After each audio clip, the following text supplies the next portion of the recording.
जब भी कोई दवा दुनिया में आती है तो पहले वो ह्यूमन ट्रायल से होके गुजर के जाती है।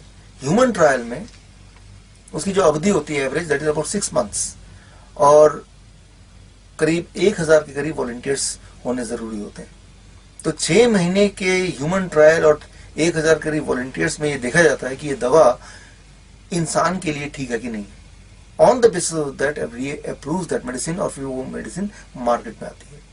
सच्चाई ये है कि मेडिसिन का जो एडवर्स रिएक्शन है, एडवर्स रिएक्शन का मतलब कि मेडिसिन जिस बीमारी के लिए ली जा रही है उससे भी ज्यादा खतरनाक side effect, that is called adverse reaction.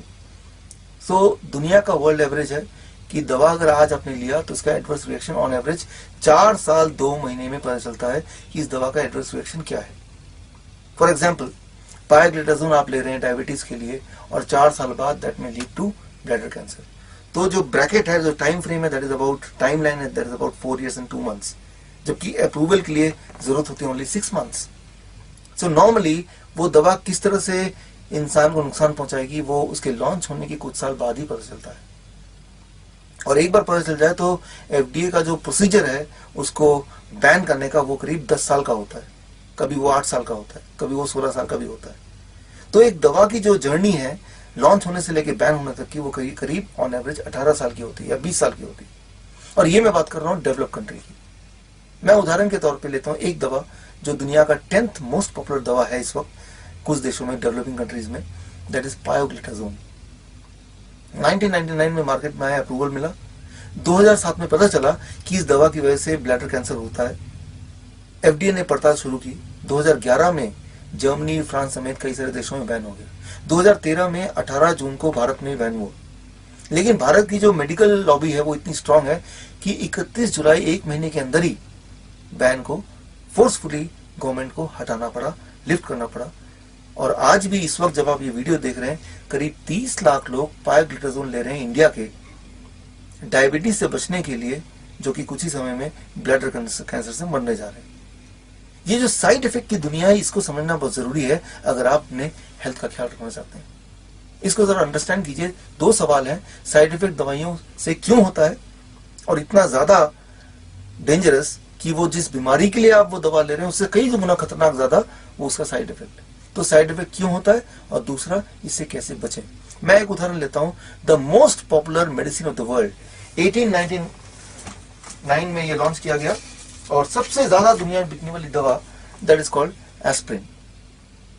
Heart का पेशेंट हो, ब्लड प्रेशर का पेशेंट हो, डायबिटीज का पेशेंट हो, कोई कोलेस्ट्रॉल की दवा ले रहा हो, यूं ही डॉक्टर मुफ्त में दवा लिख देते हैं इस उम्मीद से कि ये ब्लड को थिन करेगा और एक्सपेक्टेड या फोर्थकमिंग हार्ट अटैक से बचाएगा।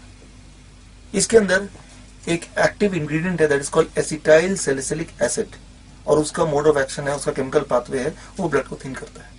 यानी कि हार्ट अटैक होने से पहले वो क्लॉटिंग होती है, उस क्लॉटिंग से आप बच सकते हैं और आपकी हार्ट अटैक एक्सपेक्टेडली ये दवा रोक सकता है। इसी उम्मीद से अनगिनत लोग रोज इसको खाते हैं, इसको कंज्यूम करते हैं। जबकि अगर FDA की गवर्नमेंट की साइट देखें तो उसमें क्लियरली लिखा है इसके side effect stomach pain, stomach discomfort, ulcer, cancer या इसके अलावा डायबिटीज, इसके अलावा erectile dysfunction, these are all known listed side effect of this medicine. एक तरफ तो ये आपको हार्ट की डिजीज या हार्ट डिजीज से जो हार्ट अटैक है या ब्रेन स्ट्रोक उससे बचाता है, दूसरा it may lead to excessive bleeding, brain haemorrhage etcetera. So preventive है लेकिन कई सारे और बीमारी भी लेके आ रहा है क्योंकि ये जो मेडिसिन है that is synthetically made, chemically made.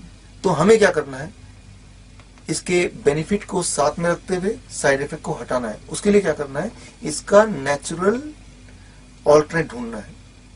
Alternate इस वक्त आपके किचन में ऑलरेडी है, मैं आपको बताता हूं।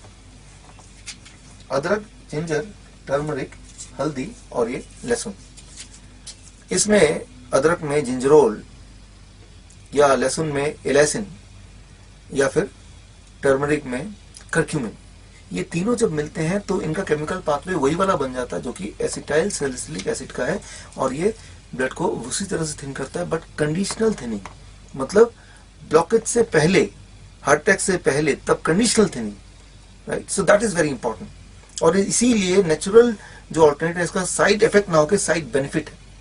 यानी कि ना केवल ये आपको राइट टाइम पे ब्लड को थिन करेगा और आपको प्रोटेक्ट करेगा हार्ट अटैक से, एक्सपेक्टेड हार्ट अटैक से, एक्सपेक्टेड ब्रेन स्ट्रोक से, आने वाले ब्रेन स्ट्रोक से, फोर्थकमिंग ब्रेन स्ट्रोक या हार्ट अटैक से, बल्कि it will help in curing erectile dysfunction, in curing diabetes, in curing any kind of tumor or else in the stomach, in boosting the immunity, in curing lung infection. So ये इसके side effect की जगह side benefit है. इसको पूरी तरह समझना अगर है तो उसके लिए मैं आपको सिंपल उदाहरण देता हूं. मान लीजिए मैं आपसे पूछता हूं कि आपके शहर में सेफ ड्राइविंग स्पीड क्या है. आप बोलेंगे let's say 40 kilometre per hour. मैं अपनी गाड़ी में कुछ ऐसी सेटिंग करता हूं कि जब भी मेरी गाड़ी चले वो 40 किलोमीटर पर आवर की स्पीड से ही चले, ना ज्यादा तेज ना कम. Can I call it a safe driving speed? It can be highly dangerous. ये काफी ज्यादा डेंजरस हो सकता है. एज एन एक्सपर्ट ड्राइवर हर पल आप देखते हैं, आउटसाइड फीडबैक लेते हैं, अकॉर्डिंगली आप अपने स्पीड को लगातार बदलते रहते हैं. कई बार जब आप ओवरटेक करते हैं किसी और गाड़ी को तब 100 किलोमीटर पर आवर भी सेफ ड्राइविंग स्पीड बोला जा सकता है. That is conditional. So that's what I call as intelligent nutrition. That's what is the natural thing can do, जो कि सिंथेटिक चीज नहीं कर सकती है. इस बात को समझना अगर है, साइंटिफिकली अंडरस्टैंड करना हो तो गुंटूर ग्लोबल का 1999 नोबेल प्राइज विनिंग साइंस पढ़िए, आपको समझ आ जाएगा. और ये artificial counter part that is acetyl salicylic acid जो सिंथेटिकली प्रोड्यूस किया गया, वो ये वाला काम क्यों नहीं कर सकता, इसको अगर समझना है तो आप पढ़िए Nobel prize winning science 1982 John Vane. तो सारी चीज क्लियर हो जाएगी. मतलब ठीक इसी तरह से ब्लड प्रेशर की दवा की बात करें, डायबिटीज की दवा की बात करें, फीवर की बात करें, हेडेक की बात करें, स्टमक एक की बात करें, कैंसर की बात करें, सारी ये दवाइयों के आप नेचुरल ऑल्टरनेटिव अपने घर में अपने किचन के सामान से इसी वक्त बना सकते हैं. अगर आपको वीडियो थोड़ा सा भी यूजफुल लगा हो तो subscribe to my channel, hit the bell icon, like the video and do comment. Thank you.